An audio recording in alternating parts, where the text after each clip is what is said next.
in the mix with D.Hall and the People's Show.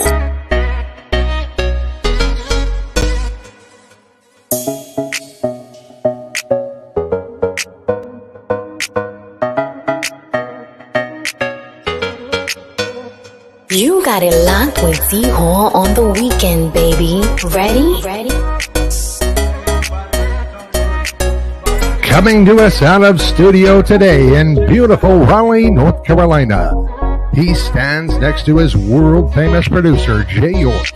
He is the number one, undisputed, top talk show host on the air today. The voice of the People Show. Ladies and gentlemen, here is D.Hall. Jay York production.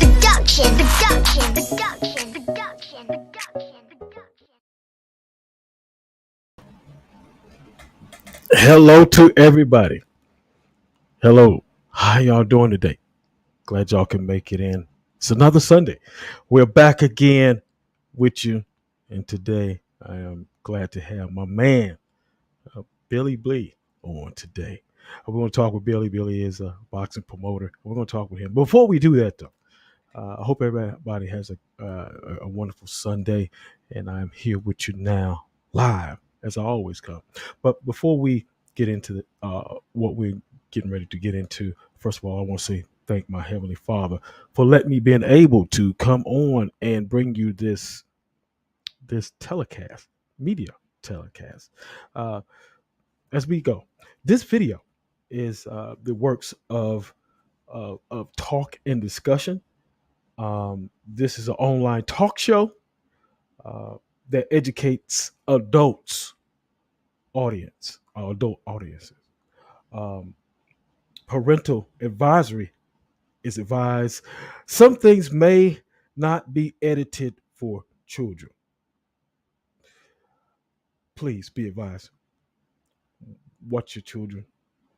Make sure they're around you and be careful. All right, there we go, y'all. Thank y'all for joining us today. We have my man, and I'm glad to have him on. It's been a while. He kind of reminds me of the Mr. Tony Burgess as far as not being able to get on until they finally got on. You know what I'm saying? But we're here. Thank y'all for coming on. I want to say hello to Peter McNeely. Peter is always around. Let me get close to the mic. Peter, thank you for coming in. We'll get ready to talk to one of the boxing promoters that's in the Carolinas. It comes in the Carolinas a lot. I want to say hello to Peter McNeely, and everybody knows who Mr. McNeely is. All right, here we go. Let's get started. Let's get the show rolling. Let's get my man in here right now.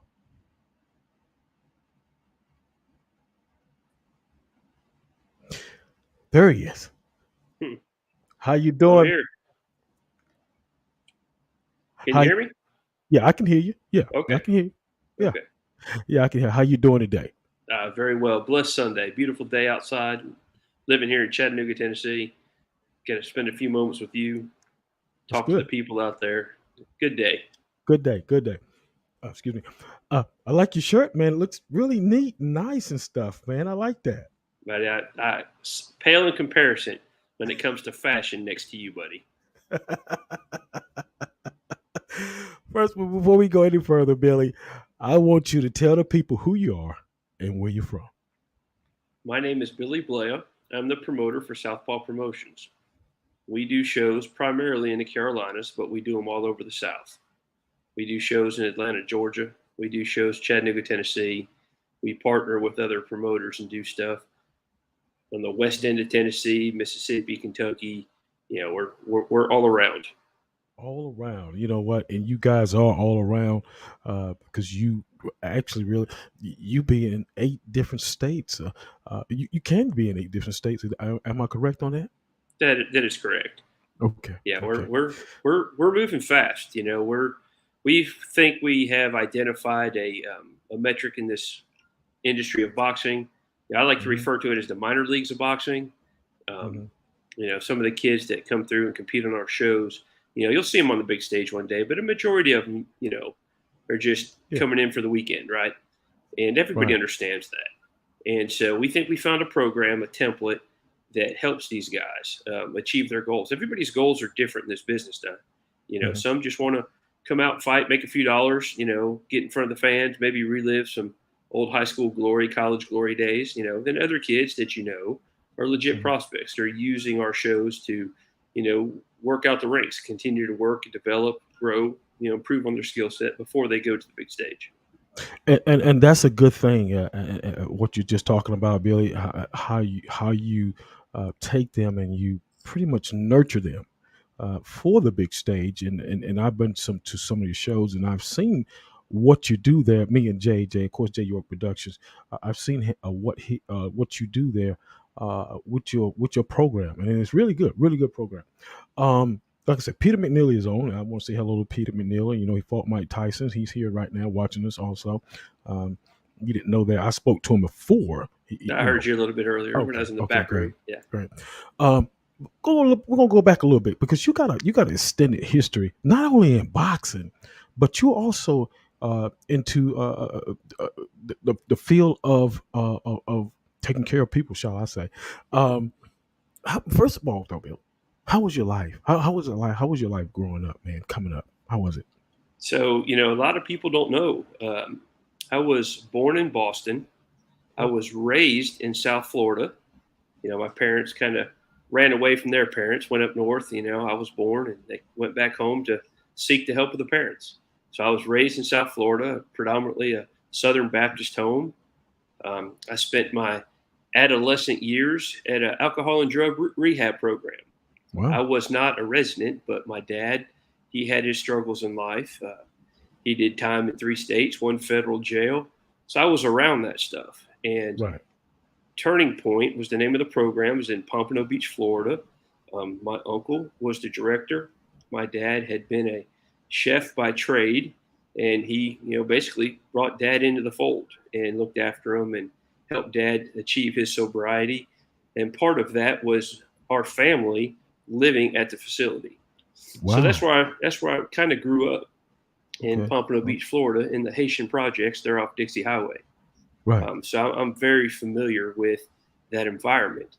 I excelled academically in high school. I was always a decent athlete, but I've always been a big boy. So, it kind of ended its road. So I had an academic scholarship, went away to college, ultimately got married and graduated, and got involved in emergency services. It was a field that's come very natural to me. Inherently, I think everybody has this will or desire to help their neighbor. Very, very few people have I ever met in my life, just are obtuse or indifferent about their neighbor. Everybody wants generally to see everybody else succeed.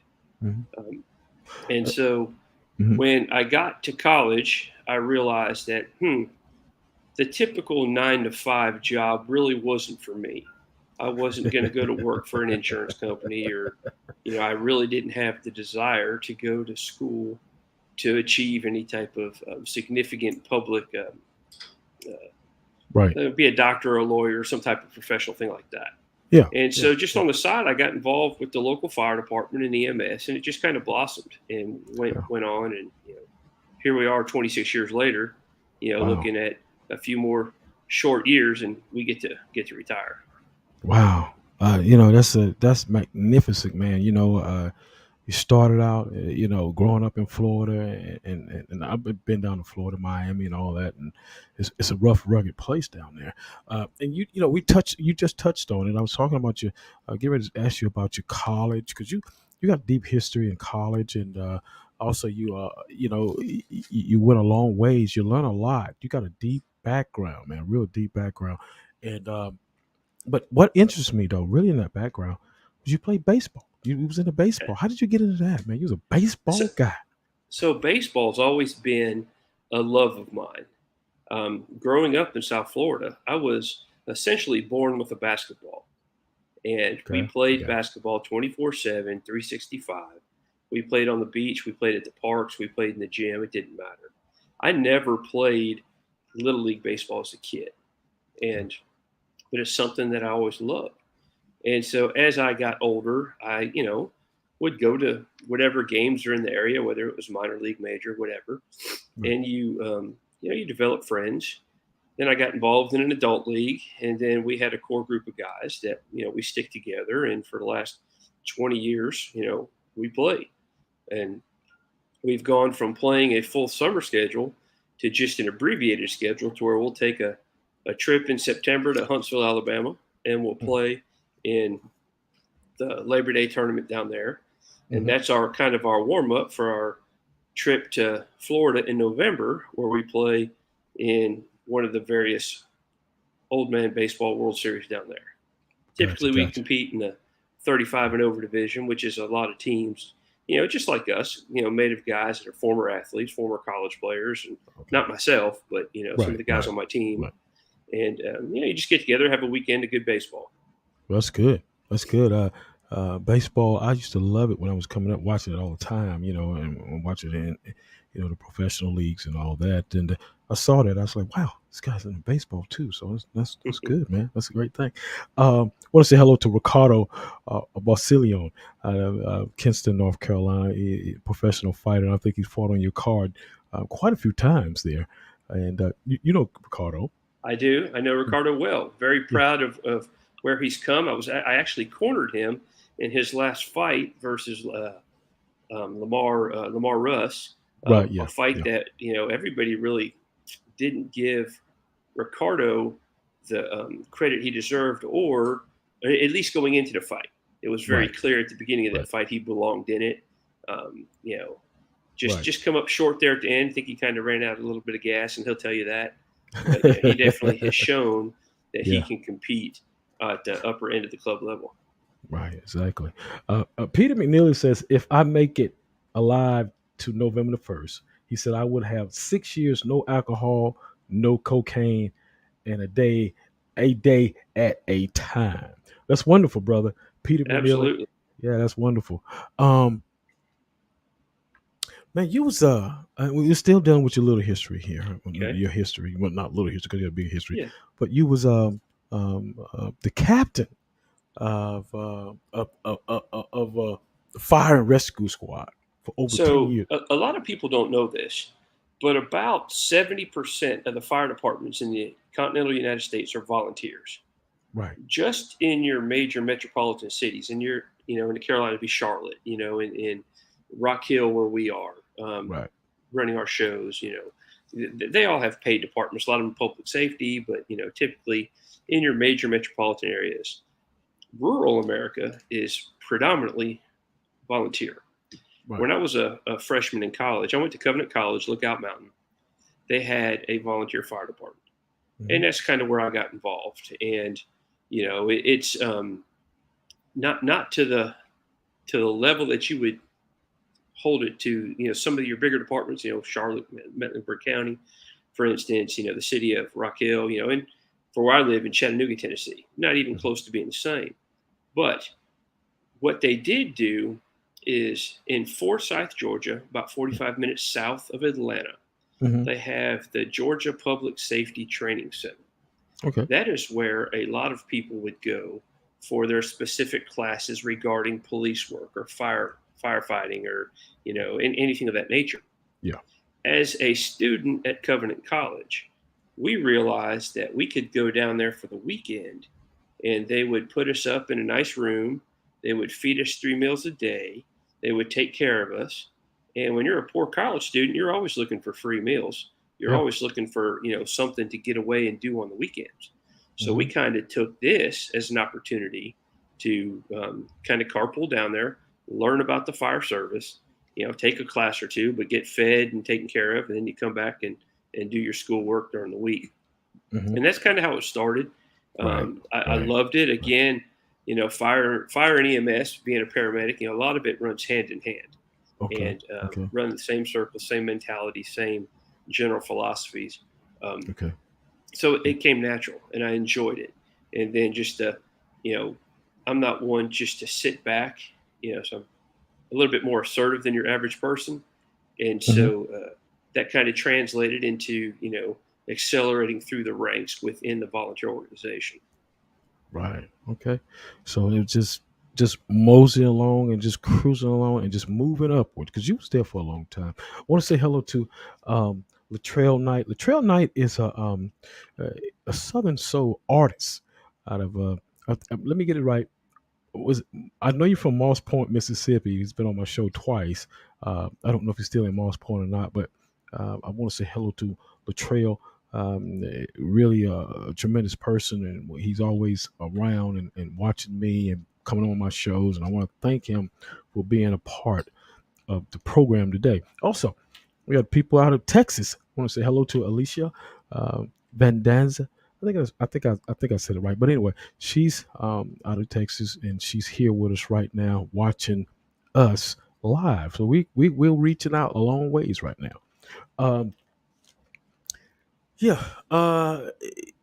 You owned if I'm not mistaken, did you own a restaurant or something? Well, we had a bar. So in I've always had something on the side. There's always been a side hustle since I could remember. We've cut grass. We've done all these things. And a friend of mine had a very successful catering business. He was very product knowledgeable. He cooked really well. But what he lacked was a little bit of the business side of things. Okay. And so, I just told him, I said, hey, if we can do this together, I can bring what I bring to the table, which is opposite of what you bring, kind of a yin and a yang. Right. And let's see how we can do this. And so we grew it from, about 20,000 a year to about 250,000 a year. Wow. For a bunch of guys on the side, just making some money. And we're like, hey, you know what? We're doing so well. Let's open a restaurant. Let's see how that works out. Well, anybody that's ever gone down that road understands that. Why not? Why not?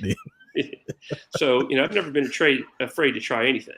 Right. And so, we tried it and it didn't work out. And everybody asked me, what happened? And I tell them, I said, it's like a Ivy League education. It's just an expensive learning experience. If I had it to do again, of course, I would take that opportunity and do it again. Only knowing what I know now and how to manage it and be more physically responsible. It's hard to have a restaurant or a bar or whatever you want to call it, and have all your buddies come in pretty consistently. I know that's right. I want to say hello to Rashida Jones. I think I missed her earlier. She's been on here for the last 15 minutes. I want to say hello to her, Rashida Jones. I don't know exactly where she's located, but I thank you for coming on and being a part of the show today. We're live with my man, Billy. Is it Blea or how do you say that? Is it Billy? So it's 2 syllables. It's Blea. Blea. Blea, yes, sir. Everybody calls you Blea. Yeah, and I've heard it for 49 years, so I just let it go. The correct pronunciation is Blea, 2 syllables. Okay. Hello, Malaya Folsom. Thank you for coming in. Also, she just popped in. She's some of these people from the music world that are in here right now. Yeah, some of the people from the music world is in here right now. And I want to say hello to her. She's always around. I think we got a question here. Right. Okay, Alicia says, "How do Billy juggle all his talent? She said, how do you juggle all that? How do you manage all that?" That's a good question. So one of the I get that a lot. I get that a lot almost in every interview I do. People ask, geez, you're so busy. How do you manage? And and let's go back to my early years as a fireman and as a paramedic and as an active practitioner. All of that is time management when you're dealing on a fire scene, when you're dealing with an actual patient. There's X, Y, Z that has to be done to make sure you're taking care of them correctly, So it's just scaled up on a bigger level. I'm not somebody that sits around and watches TV, reads books, or, I don't do a whole lot of day-to-day leisure things. I save that for week blocks when, me and the fellows will go out of town for the week or whatever it is. Yeah. So yeah. And then I've got an absolutely rock star for a wife. She tolerates all my antics, all my weekend travel without her, or last minute, hey, I need to go here, or whatever it was. was. And Yeah, she's you like, got, hey, just go yeah, do your thing. Absolute, flawless, that's great. trust in what I do, where I Wonderful. go. And, That so, is beautiful. That is beautiful, man. I mhm, tell you, when you got to, and she's like the rock. You know what I'm saying? mhm, So, I mean, saying, just saying like a rock right there. You know what I'm saying? That's wonderful. mhm. That's outstanding. So there you have your answer, Alicia. There's your answer. Uh, let's get into boxing, man. Let's talk some boxing now. We got a All little right. bit of your history, a little bit. Um, what year? I mean, was you and Southpaw connected some kind of way? How did y'all hook up like that? All right. So the long story, or the Reader's Digest version, is I got involved with the local amateur boxing gym Mhm. from a fundraising standpoint to compete in the local Guns and Hoses event. They Okay. needed some fill-in fighters, and my wife volunteered me to do it without my knowledge. I Oh, she competed. did. Oh, Oh, she really? sure did. She Wow. signed me up without me knowing, and I had 8 days, eight days to prep for my first ever fight. Never put Mm, on a pair of boxing gloves in my life. Never mm, been inside of a ring in competition before, mhm, and so I went in blinded, just with energy and fear, and I ended up winning, and mm, I was hooked immediately. I mm, was hooked the first 3 seconds I was in the ring for that mm, night. mhm, I come out of the ring, and it was a great night. We raised a lot of money. The next year, I was asked to kind of be on one of the boards to help manage that event, and we mhm. had a record year in funds being raised. Wow. And so there was a couple pros that were in the same local gym, Mhm, and they were trying to kind of get their feet under them and get moving. I think mhm, one of them was 2-0, and the other one was like 4-2 or something like that. mhm. And so I thought, hey, let's see what we can do here. And I went to him and I said, hey, I don't know boxing. I know business.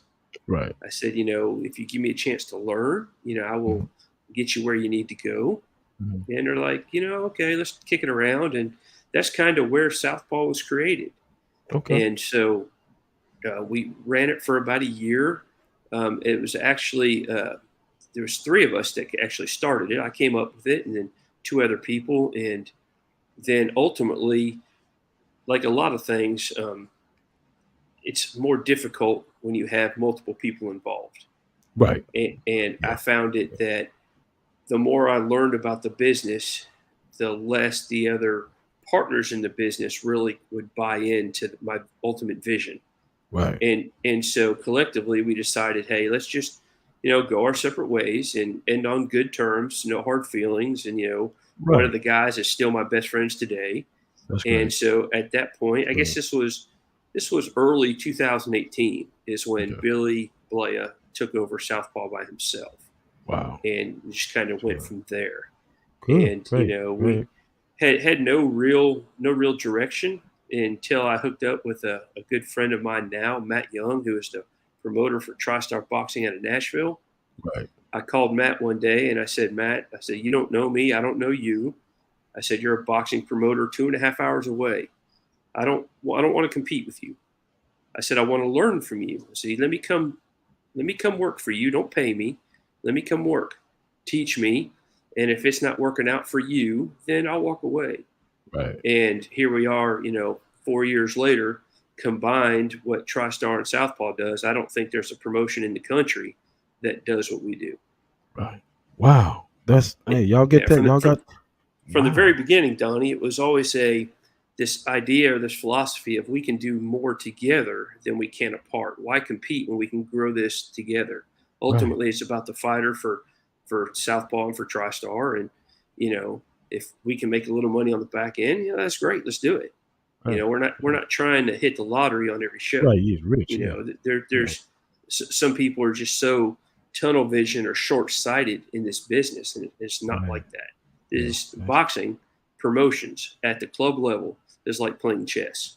right. That's look, man. We got to get these. I got some questions coming in Yeah, here. yeah, They're fire away, rolling. buddy. Hey, here we go. Y'all. I hope y'all was in tune to that. That was really great. Here we go. Alicia. says, what is the name of your gym? Do you have a gym? So Southpaw does not have a gym per se. We have Right. partnerships in gyms all over the South, and Right. this question kind of leads into Donnie. What's different about Southpaw?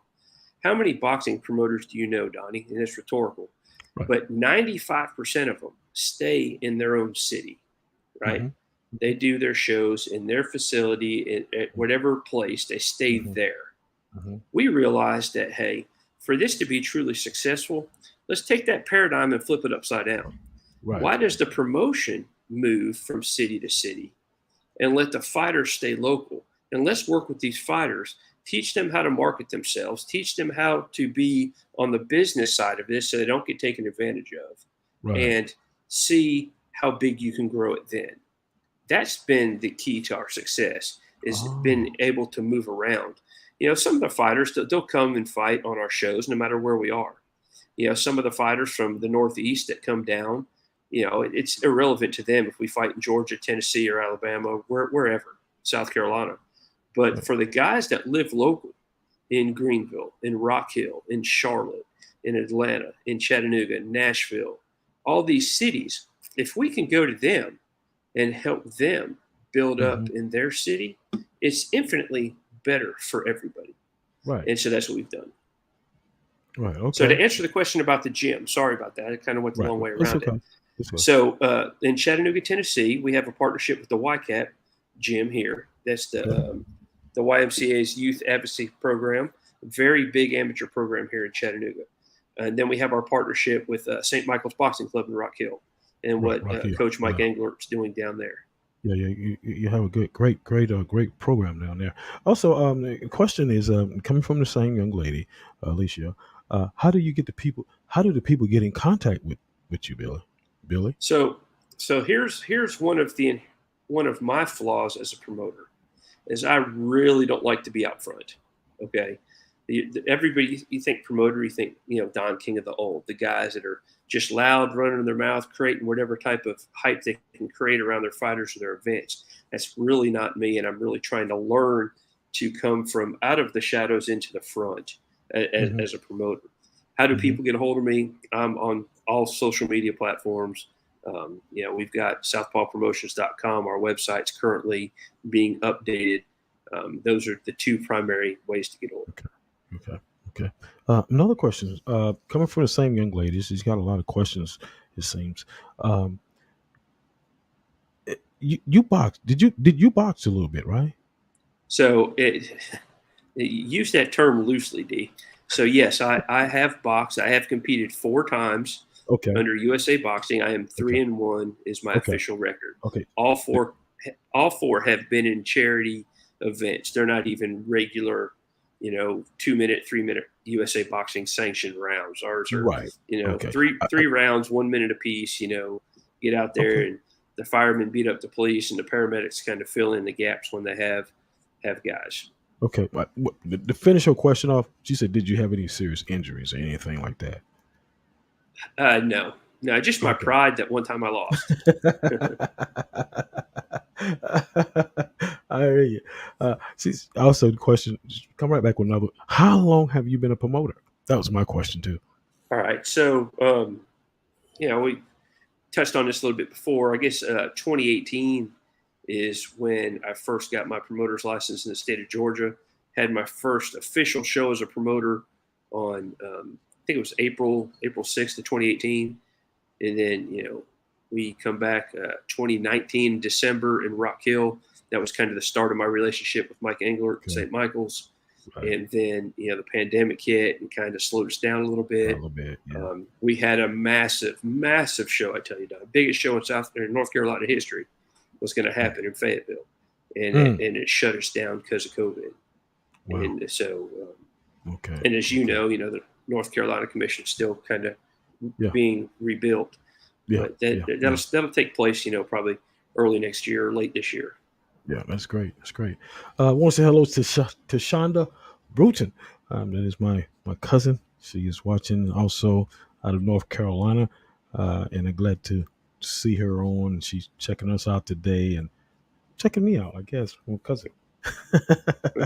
All right. Um, what really made you want to be a promoter, Billy? What made you want to do that? Because that's a hard job, man. Yeah. Everybody So wants to call you. so um so when I got out of the ring competing that first time and got back in the gym with those guys, I thought it was something that I could be good at, from an organizational standpoint, from a business standpoint, and Yeah. helping generate and raise some money from sponsors and things of that nature. Yeah. Plus, being a general, and I use this word loosely, athlete myself, still playing baseball, playing basketball my whole life, um, and just loving sports in general. It kind of fit. It's like, Mhm.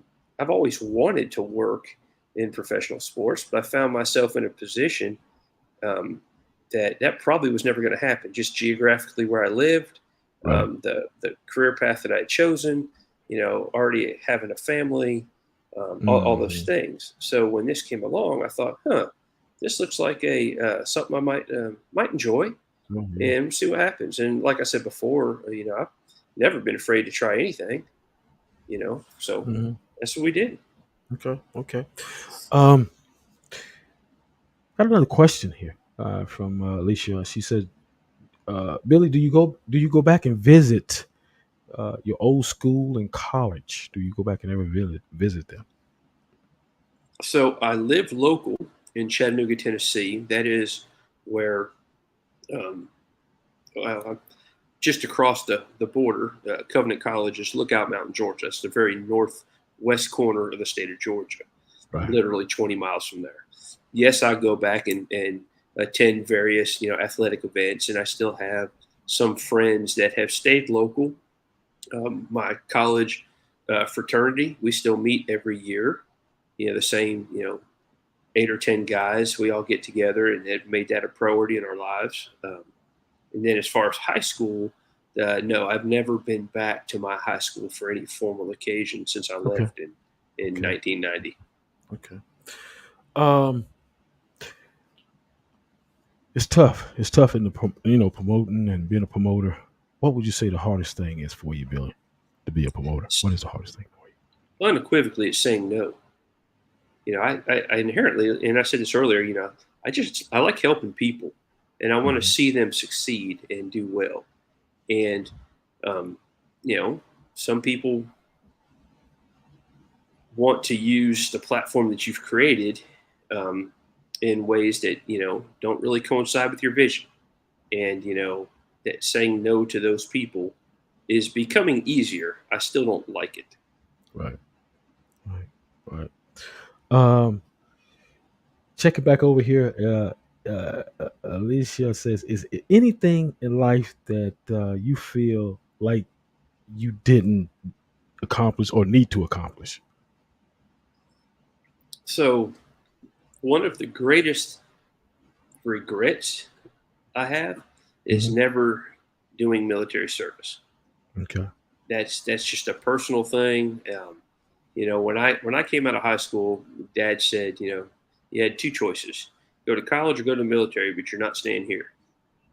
And I told him, I said, Dad, I don't care either one. And so we went on a little college road trip, and I got accepted to a couple different schools, and that just seemed like the route that Route to go. most of Yeah. my friends were going. Had I had one or two buddies that said, "Screw this, we're going to the military," shit, I probably would have done that. Right. Gotcha. It didn't Yeah. matter to me either way. Yeah. So Yeah. that's a regret. Okay. Um, Okay. Yeah. I Um, don't know much else. there's a lot of promoters out in this world.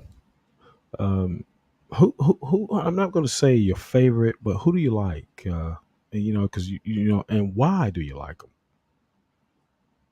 So I don't know if you're searching for me to say something about Bob, or Mr. Aram, or Mr. It Hurt or doesn't something. matter who you say. So here's my view on this whole boxing industry.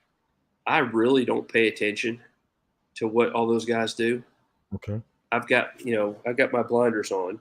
I've got a vision for Southpaw. I've got a vision for where I want to take it, and those guys don't really impact what I do on a day-to-day basis. And Right. it's nice to see, but Yeah. I didn't come from money. Everything I've Right. done and built has been built out of my own pocket. And so we don't have giant corporate sponsors and things of that nature. Right. Had we, or if we are able to obtain those, then you'll see us competing at the next level from a promotion standpoint. Um, Gotcha. Gotcha. so, Gotcha. to say, what do I like, Right. what do I admire about any of those guys, I don't really know. Okay. Okay. I got you. It was just, just my thought is just ask him saying, hey, well, did he admire anybody for what they did, or that kind of deal. But So it's cool. here's absolute truth here, D, and a lot of people are going to laugh at this. Okay. Is if you would have asked me 4 years ago who Eddie Hearn was, I couldn't have told you who he could was. tell me, yeah. Couldn't have Yeah, told you who he yeah, was. yeah, Probably couldn't have yeah. told you who Bob Arum was, honestly, Right. when I Yeah. first started in this, because Gotcha. that's just so far away Yeah. from Yeah. where we started. And this is funny. We set up our shows on Friday, break them down Saturday night after the event, and so we were in Rock Hill. It was 1 o'clock in the morning. We're folding chairs, sweeping floors. We're just dead tired. And I turned around and looked at the guys. And I said, Bob Arum don't do this shit. Why do I have to? And they all look at me crazy. It's just kind of rhetorical. Yeah, I got you, brother. I got you. I want to say hello to Carlos Crawford.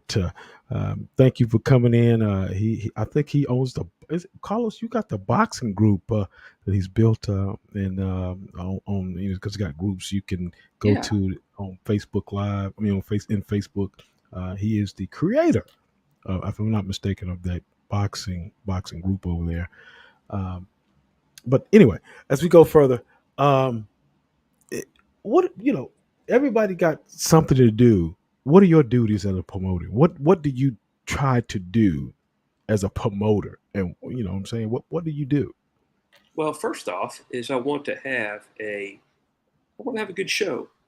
I want the people that come to say, hey, that $30, $40, whatever was worth coming to the show. Okay, that's there. You want to have quality fights to where the fighters themselves are achieving their goals. Right. So many times we see lopsided matchups, and that's not achieving any goal in the ring. So we're trying to work on improving that. If I was going to give you a list of what I did fight night, Donnie, you've been to my shows. How many times do you see me walk past your table? Constantly on the moving run. Yeah, on the run, man. On the earpiece. Hey, Billy, need you here. Got to go there. What's this? What's that? I've done 30-something shows in the last 2.5 years, and I bet I've watched 0 fights in their entirety at my show. You don't have time to. Yeah, no. It's I end up watching them, the next week on YouTube after we, our IT guy gets them broke down and posted up there. Yeah. So and you do have some good shows, and you're a busy guy. I see you walking around over here, you're over there, and he is very busy. When I go to his shows, he's very busy, and he take care of his people. I can't say a damn thing about him bad right now at this moment. But he does take care of the show, and he does a great job. And y'all need to check him out sometimes, especially when it comes to Rock Hill. And he does put some tremendous shows there. Me and Jay we're coming to this show June the 4th. We're gonna get ready to talk about that. Jay is on right now. He just came in. Hello, Jay. He just came in, and he's here now watching us as we talk. Let's see here. Let me see what the people. Alicia said you stay busy. You're an important guy. Here we go. You done what 30 some shows in the last couple of years. You done those shows, and you're constantly doing shows. So now is just what we're going to get into talking about. You got the June 4th coming up, and you got one we got one in July too also. So tell me a little bit about that June 4th and the rest of your shows. All right, so the June 4th show in Rock Hill. Right now, we got 13 bouts scheduled. The main event is going to be Mike Englert, the local boxing coach, the local boxing hero there that has really done some great things in that community, but also for boxing as a whole. He's fighting for the WBF super middleweight belt against a kid by the name of Daniel Terry out of Greenville. So you have a seasoned veteran, 14-3, I think is Englert's record. Is going to fight 8-1-1 Daniel Terry. Daniel's an up and coming fighter that'll bounce around from 160 to 175. He probably fights best at 68, which is where this fight is. Right. So basically, you have the old and the new. The young kids coming in, you get the old man, and we're going to see how this matchup works. There's a couple other good fights on that card. There's a good 8-round rematch. It's Owen Hilton, Rafael Morel. Owen Hilton's 4-1. His only loss is to Rafael Morel. He's going to try to avenge that on this fight. Off the top of my head, Adolph Brown is a gentleman out of Greenville, South Carolina, is fighting 6 rounds against a solid veteran out of Montgomery, Alabama, Rashad Jones. And then the kid with the huge following from Lynchburg, Virginia, Austin Deanda, is going to put his undefeated record on the line against a game journeyman in Alberto Delgado. That fight should be a crowd pleaser there. Trying to think of who else is on the. I know a bunch of other people on the card. I'm trying to think of the matchups that are. Oh, here we go. We can't forget the Queen City Diva. We can't forget Miss Ashley Sasente. So enjoyed. It's a privilege for me to have her fight again on our show. She's been with us since her first fight. I don't want to cut you off, but I'm gonna be there because I had her on my show last year, and I know it's gonna be exciting for her to see me, and I'll see her. That girl's a pistol, and she's fighting a girl by the name of India Rodriguez out of Texas. Texas is in the house. India is what we call a gatekeeper. This is by far the toughest opponent that Ashley will have faced to date, and a win over India will set her to the next level. This is a next level fight for Miss Ashley. Wow. So we're really excited about that. Okay, hold that right there. Let me get some of these questions coming in. All right. Here we go. Alicia says, what is your memory moment of being a promoter? What is your memory moment? So, a lot of it is not things that happen at the show. It's things that happen behind the scenes. And here's the story. Is I was in Texas. I was out there for the Big Triller show. And I was walking through the lobby. There was a group of gentlemen standing there. And a friend of mine that I was with, he and I walked over to that group, and I was the guest in the situation, so he politely introduced me to these guys, and they all knew who I was. I couldn't tell you who they were, but they all knew me, knew Southpaw, knew what we were doing in the South. So to be in Texas around a group of guys that you've never met that already knows you, that's kind of cool. It's one of those starstruck moments. Yeah, it is. So I guess that answered that question. Ricardo says, how is the local feedback and the impact from the Southpaw promotion events from the various areas? So great question. And that is so dependent on who is fighting on the cards. So when you have a hometown hero, a Mike Englert, fighting in Rock Hill, of course, it's going to be, towards the off the chart side of that. And what I mean is, there's huge local community support for that. Right. When you have club level boxing, so Donnie, you and I are going to do a show, and let's just arbitrarily pick a city in North Carolina. Let's just say, Greenville, North Carolina.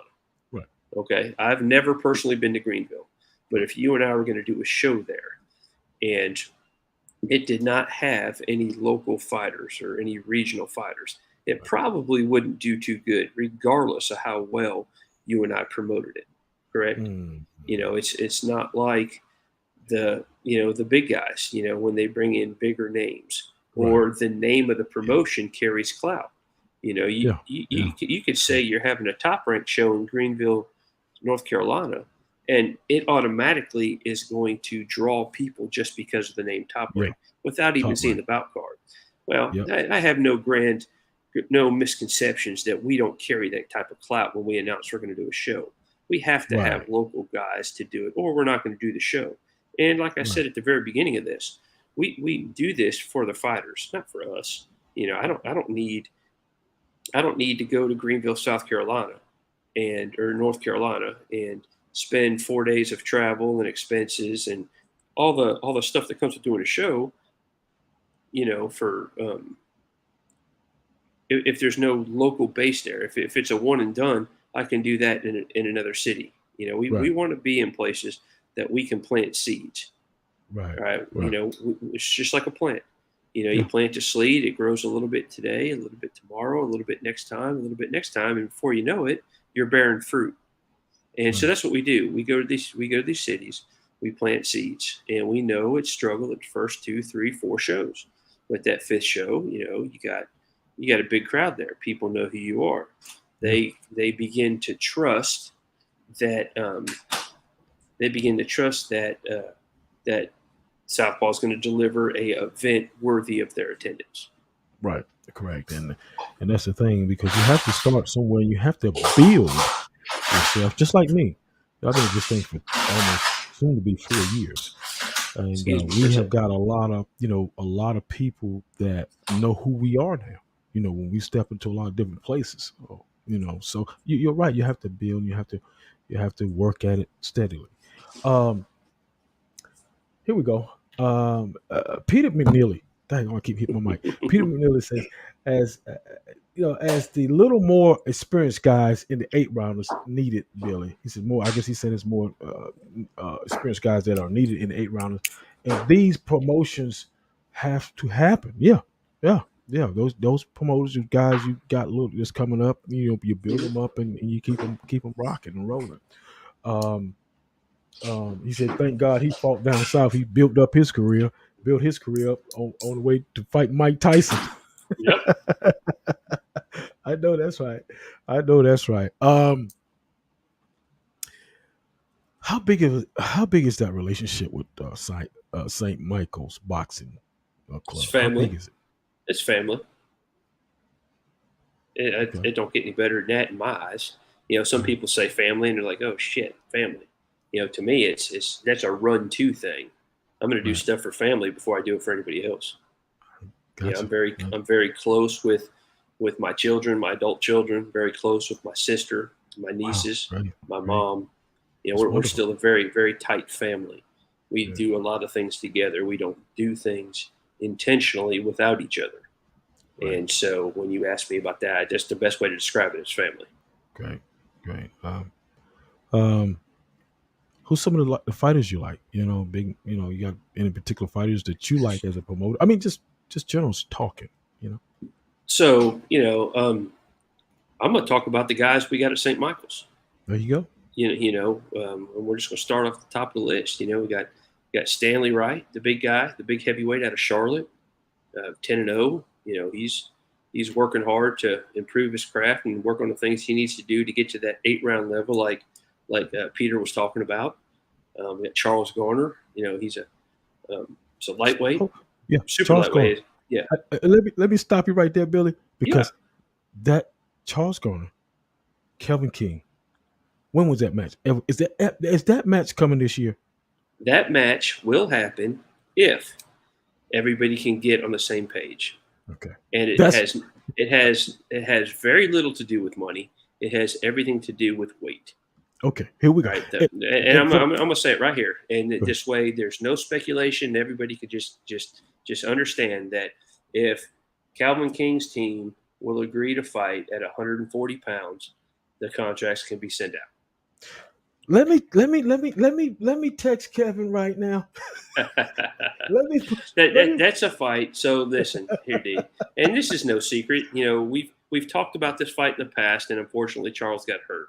And every time somebody gets hurt in this business, everybody thinks they're ducking them. They don't want to do it, or whatever reason. The Charles Garner team will take the fight. We'll make it for 8 rounds. We'll do it at 140 pounds, and we'll see if we can't get some sanctioned title involved. Talked a little bit to Gardner Payne about it, who handles Kelvin's business. Talked to Mike Engler about it, who handles Charles' business. We're this. Man, that's where it's at right now. Man, People can say what they want, but at the end of the day, 8 rounds, 140 pounds. That's going to be the fight. Okay, Skip Crumpler just came in. Skip, Travis Archie. He's out of Travis Archie's out toward that High Point way. He's the author of the block. He's here now. Look, but that's the fight. It's been waiting. Everybody, I want that fight. Are you kidding me? That's the fight. So here's it's like that's a fight that Carolina boxing fans need. Yes. Okay. Yes. That's because Charles is from New York, but he trains in South Carolina. Kevin's on right now. Huh? Good to see him. Kelvin's from North Carolina, and he's the hometown kid there, but he trains down in Florida. He's all the time on the road. Gardner's got him moving around. That's great. This is the fight that everybody wants to see. Like I said before, we just got to make sure that everybody agrees on weight and rounds, and the fight can happen. For the people that don't know, this in Texas, in the surrounding areas, this is a very big fight here in North Carolina. It's like the up and coming fight, which everybody's talking about. With oh my God, I can't think of his name now. I had a brain freeze. The two welterweights. Oh my God. But it'll come to me, man. But it's like a Thomas Ray. It's like Thomas Hearns and Sugar Ray, except for they're pretty much in the same size. You know what I'm saying? It's something like that. If y'all know what I'm talking about. So yeah, you're going to take Thomas Hearns and Sugar Ray and compare them to Kelvin and Charles. Right. It's proportionately scaled back. Right. Right. That's all. And this is where I commend both Gardner and Mike Engler in this deal, is that traditional thinking in boxing would say neither of these guys should take this fight. Gardner should protect Kelvin for another 3 or 4 fights and then see what happens. And same thing for Mike Engler. Right. Okay, we're talking think Kelvin's 7-0, 8-0. I don't know what his record is right now. Yeah, he just won. I think he's 8-0 now. Yeah, okay. He's 8-0. Charles is 6-1. Okay, These guys are still in the beginning of their careers, right? Generally speaking. Both of them have been boxing for a couple of years, but for various reasons, they have not been as active as some. We see a lot of kids that come along, they'll fight 6-7 times in the first 18 months. Well, these guys have fought, that many times in their first 3 or 4 years. So, time is of the essence for both of these guys. I think both their camps are knowledgeable enough to know that, hey, if we want to get to the elite level in this business, we have to fight the best competition in the area. And, let's why not do it now? Why should we wait till we're, 10, 12-0 to do this fight? Let's do it now and see what happens. Yeah. And big props to Englert and Charles and Gardner and Calvin that night, even considering. That night, when that happens, I know it's going to be in South Carolina somewhere, but I'll tell you what, brother, you better get your front row seats because that's going to be a packed house that night, brother. That's going to be a packed house, and me and Jay is going to be there for that night. Well, I hope so. And Ricardo says it's like Davis versus Rowley type. Well, I guess he was using that like I was using Sugar Ray Leonard and that type of fight deal. Yeah. So anybody who knows the boxing scene in the South knows Kelvin is one of the top 3 guys in the Carolinas. In that general 140 to 147. You got Levante there in Charlotte. And you got Michael Williams in Fayetteville. Right. You put Kelvin in that mix. That's 3 great fighters, all in that same general weight class. Yes. Well, now you bring you bring Charles in. He's from New York, but he lives and trains out of Rock Hill. Yeah. So you can throw him in that mix now, and let's let two of these guys. Let's see who wants it more, and let's roll. It's like the welterweight division. You know what I'm saying, Mhm. up today. Yeah, what Yeah. I'm saying. So we'll see how it works out. Yeah. Kelvin says he's on now, and he says that he's already protected. He said his hand was broken, and it wasn't. I know I'll beat him. He don't do the damage. I don't know. You know what I'm saying. He had his hands hurt. I mean, I don't know. But that's what Kelvin said. So yeah, that's fight rhetoric. He's bless his heart. We're working our best to make this fight happen, and Right. Yeah. I got you. That's not worthy of response. Right. Here we go. We getting ready to wind it down. Yeah. And everything now. It's been a tremendous show, great show this evening. If there's anything that you could do differently in your setup right now, where you got it, is it anything that you would do different, or would you keep it the same? So there's I think we would maybe pump the brakes on doing as much as we do. Oh, okay. I think to an extent we by doing the shows, we got June 4th, we have June 11th the next week. Then I'll be in Texas June 17th. We got July 1st in Texas Nashville. What's going on in Texas, man? So one of the things I do is networking, but also helping out other fighters. And so if a fighter needed someone to help him out, work his corner, and asked me if I was available, and so I'm just gonna go out there and help him. It's a pro bono scenario, but it gives me an opportunity to network. But what I'm saying though is we got July 1st in Nashville and Murfreesboro. We've got Louisville, Kentucky. Those are the last two I mentioned are TriStar shows, but Southpaw, TriStar, we do a lot of things together. And while it may not be a Southpaw show, I'm typically in attendance helping do something or working behind the scenes on their behalf. Correct. So I say that to say is that I think collectively, if I had it to do over, I would pump the brakes and slow it down a little bit. Right. Gotcha. And here's a something that I don't think a lot of promoters are thinking about moving forward is I don't care where you sit on the spectrum. I don't care if you're a Democrat, Republican. I don't care one bit. But it's undeniable that the economy is potentially in trouble out there. And I think most Americans will agree. And how is that going to impact the club level boxing fan at $40 a ticket when they're spending, $6 in fuel? I think one of the jobs I'm trying to do now is break down the economics of club level boxing and how to best position Southpaw for the potential problems we're going to have with a slowed down economy. Because slowing down the economy, if you parallel that with boxing and we're going to slow down and do less shows, how are fighters going to continue to move and achieve their objectives? Right. So. Okay. Man, I forgot to push the button, and I've just pushed the button with the comments that come up, and I'm kind of late on that, but it is what it is. I'm sorry about that, y'all. Please forgive me. I'm a man of many tricks and can't work not now one of them right. All right. Wow, been a great show today. We have my man Billy. I'm gonna say Blea. I can't say it right. But hey, look, man, we look forward to seeing you on June the 4th. Me and Jay, we're gonna be there with you and checking the show out and coming in there and meeting everybody like we normally do and enjoying the show because he does put on some good shows and and you know what? One thing I like about now, this is what I can say about Mr. Billy here. He's gonna accommodate you whatever way he can.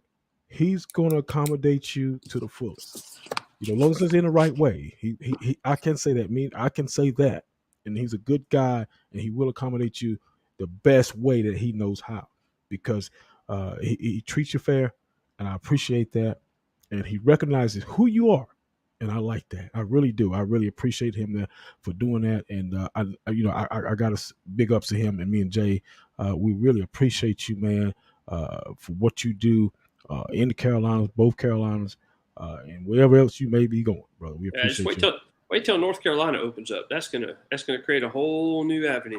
Oh my God. Oh well, man, you talking about some mad people coming to the boxing gym? I mean, to boxing shows. We are gonna blow up. The scene in Fayetteville, North Carolina. Oh, they just waiting. And if you get in Raleigh, oh my God. So we have June 11th, and real quick, I know we're winding down. Go ahead. June 11th, I have an outdoor show in Chattanooga, Tennessee. Never done an outdoor show in my life. Have always wanted to do it. Finally going to pull the trigger, roll the dice, take the risk, and do an outdoor show. Right. If this works as well as I anticipated, potentially Fayetteville will be an outdoor show also. Yeah, and it will be, beyond a shadow of a doubt, the best show ever in the state of North Carolina. Great. Right. Yeah, I got you, brother. Billy, before we go, any questions you want to ask me? None whatsoever. I want to thank you for having me on. I enjoyed this. We've talked about this in the past. We've just never been able to coordinate schedules. Things hadn't worked out. And honestly, at the very beginning, I'm working on being out there more as a promoter, because that's important for the fighters to see. It's important for me to up my game as a promoter, being out front. So thank you for this opportunity. Look forward to coming back again. And, when you do come to the show on the 4th, we'll see if we can't get you a headset behind the microphone for a fight or two. Okay. That'd be great, man. And I've done it once before. We'll do it again, my friend. Donnie, thank you so much, buddy. Thank you. But I got one more thing for you. Oh, sorry. One more thing. What does the D.Hall People Show and the J. York Productions mean to you? So this is another avenue for me to get my message out, but more importantly, for you to bring the community at large together to hear various people express what's important to them. Because you just don't have boxing people on your show. You do a wide range. Right. You create a platform for people to share their vision of what they're doing, and that's not very common these days. And thank you for that. You got that right. And guess what? I got law enforcement agents coming on Thursday. There we go. Yep, Thursday. Police officer. And guess what? Got it right here. I don't know about nobody else can do it. the D.Hall show. You're just like Southpaw, right? There you go. Just in a different industry.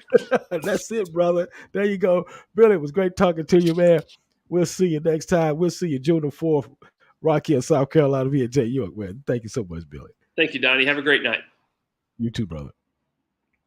Wow, what a great show. Thank y'all. Hey, look, I couldn't get all y'all comments in. It was a great show with Billy. I had to let him go. Thank y'all for coming in. Kelvin King, we see you, brother. We know you want that fight. That's the biggest. That's like, you know what I'm saying? That's like the Muhammad Ali and Joe Frazier type fight right there, brother. You know what I'm saying? Calvin King, we'll get you all. I know you're ready to come, Calvin. We'll see you, brother. Y'all take care. Great show tonight. Thank everybody from Texas, North Carolina, South Carolina. My man, Billy did his thing tonight, and I thank you for coming on. Thank y'all. Peter McNeely, Michelle, all y'all, man. Y'all so many of y'all tonight.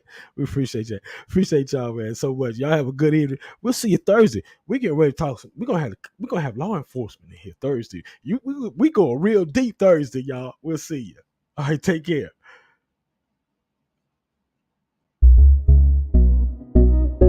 You are in the mix with D.Hall and the People's Show.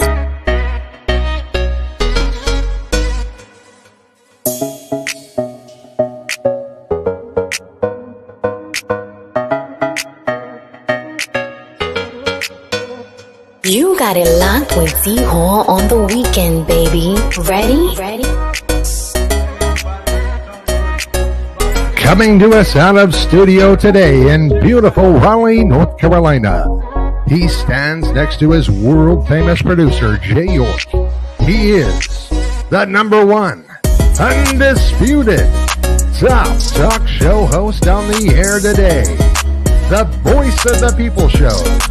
Ladies and gentlemen, here is D.Hall.